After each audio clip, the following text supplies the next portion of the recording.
안녕하세요. KPMC TV 안방환입니다. 오늘은 표준의 태동과 발전에 대하여 소개해드리겠습니다. 인류 역사상 최초의 표준은 BC 7000년경 이집트에서 무게로 사용하였다는 표준화된 원통형 돌로 잘 알려져 있습니다. 동양에서는 기원전 3세기경 진시황이 중국을 통일한 후 첫 번째로 시행한 일 중 하나가 도량형의 통일로 기록되어 있는 것을 보면 동서고금을 막론하고 집권자가 국부를 늘리는 수단으로 민간의 상거래 방식에 대한 공정성을 제공하는 한편 조세 징수의 편익을 도모하고자 표준을 제정하였습니다. 이후 인류의 기술 발전과 함께 표준화가 몇 가지 역할을 수행하였습니다. 먼저 표준화된 부품의 활용입니다. 17세기 네덜란드인들은 어선을 제조하기 전에 교체가 가능한 부품의 수를 정하고 이 부품을 모듈화함으로써 어선을 획기적으로 그리고 빠른 시간에 제조할 수 있는 기술을 개발하였습니다.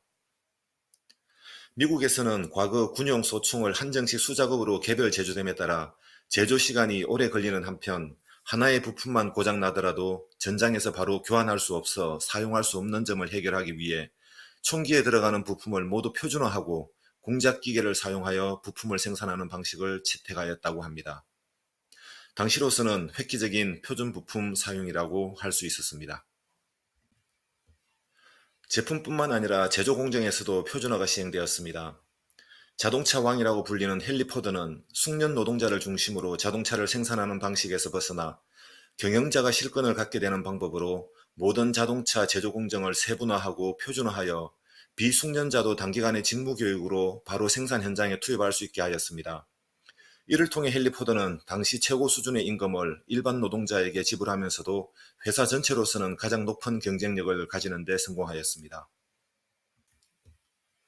이와 같은 제품 표준화와 생산 공정의 표준화가 서로 연결되어 20세기 산업사회의 성격을 결정짓는 대량 생산 시대를 가능하게 하는데 가장 큰 기여를 한 것으로 평가됩니다.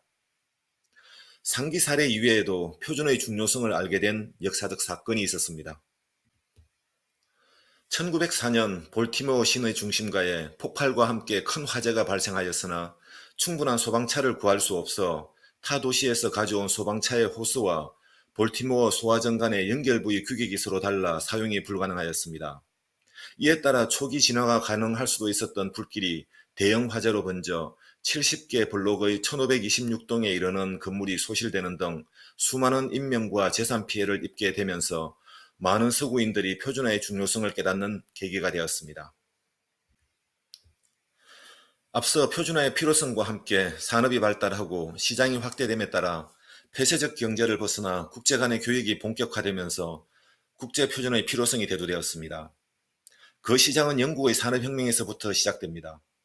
산업혁명을 바탕으로 대량 생산이 가능해지자 잉여 재화를 해외 시장에 팔기 위한 노력을 하게 되었습니다.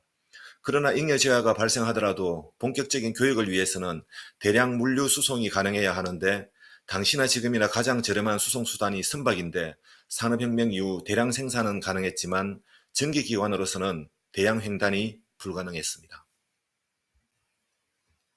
대양 횡단이 본격화된 시기는 1860년대 3차 평창 방식 전개기관이 출현하며 중간 연료 보급 없이도 대서양 횡단이 가능하게 되었습니다. 따라서 국제표준의 태동은 1850년 이후부터이며 이 시기가 영국이 대영 제국으로서 활동을 본격화하고 1869년 수에즈 운하가 개통되어 세계화가 활성화된 시기와도 일치합니다. 이후 1900년대 들어와 국제표준기구가 설립되었는데 1906년 국제전기기술위원회 IEC가 설립되고 1947년 국제표준화기구 ISO가 설립되었습니다. 이상 표준의 태동과 발전에 대한 소개를 마치며 질문을 한 가지 드리겠습니다. 만약 이 시대에 표준이 없었다면 어떻게 되었을까요? 지금까지 KPMCTV 안방환이었습니다. 이번 영상이 도움이 되었다면 유튜브 오른쪽 하단에 있는 구독 버튼 클릭 부탁드립니다. 감사합니다.